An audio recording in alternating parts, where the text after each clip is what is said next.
Hi, my name is Ayesha Harruna Attah. I am the author of The Deep Blue Between. What is my book about? This is a book about Hassana and Husseina, twins who are separated after a raid on their village. One of them, Hassana, ends up in the Gold Coast, and Husseina ends up in Lagos and Brazil. What does my writing routine look like? When I'm not being harassed by my 4-year-old, I sit behind my computer and I begin. If I haven't started working on a project, it'll be a blank page, and I usually allow myself to write a bad first draft. So I just pour out words on the page, and then every day that I can come back to it, I just keep going and going until I have a first draft. And then I come back at the draft and rewrite until it gets into the shape that I like. And then I show it to a group of friends who give me feedback. And then from there, I continue editing. So my routine is a lot of rewriting. And I usually sit at a desk that has a view. I need a window to dream. What is my dream job? Sometimes I want to be a chef. But then when I see how much work that involves and how crazy the hours can be, then I'm not so sure. I think I would travel the world eating food. What is that job called? That's what I want to do. What did I want to be when I was a child? I wanted to be an explorer. And this is coming to me now. It's a word I used a lot when I was little. I think I was just obsessed with the idea of seeing the world because I liked reading and that allowed me to do that, to travel. But I wanted to actually get on a plane and go somewhere and meet new people. So I think that was my dream job as a child, an explorer. In real life, what's my kind of adventure? My dream adventure always involves water. I need to have either the sea or a lake or a river by me. Even though I'm scared of water at the same time, I can swim and it frightens me. I don't know what that is about. So I haven't done this yet, but it'd be so nice to bungee jump over a river. That would be so amazing. That's my dream adventure for now, and I'm scared to death of it. But yeah, and then meeting wonderful people who live along the river's edge. What's the best thing about being a writer? What I love so much about being a writer is the chance to just make things up.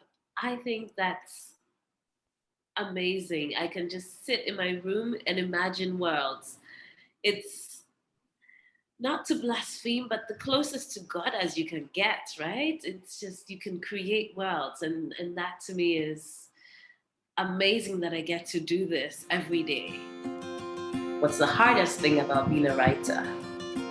The hardest things for me are battling the doubts.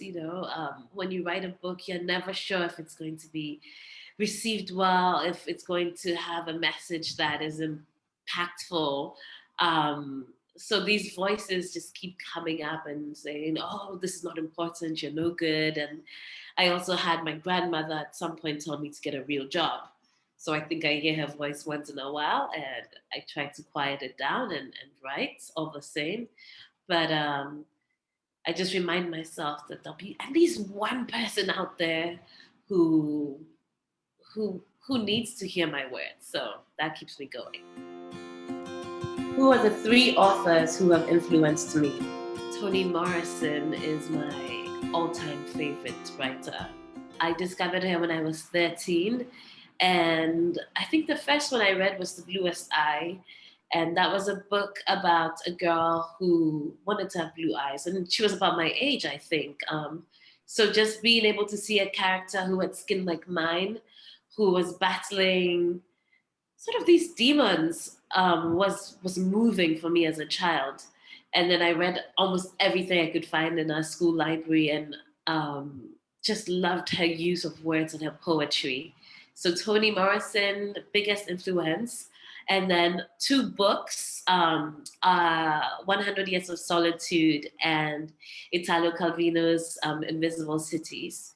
and Gabriel Garcia Marquez's book, because just the vast imagination that he puts into that world. I felt like I traveled to Macondo and that I was living through the eyes of these families, and the magic was so inspiring to me as a baby writer. And same with Invisible Cities. This is a bite-sized book, but you can read it in chunks, and each time I feel like I'm in a dream. I really, really love that book. What's the best writing advice I've received? Best writing advice I've received was from a book called Bird by Bird by Anne Lamott, and it allows you to write a bad first draft. She doesn't use the word bad, but I don't think I'm allowed to use the word she uses. So you are allowed to write a first draft that nobody sees, and you can just pour your heart out and then you rewrite. And that's something I've done with every book since I landed on that piece of advice.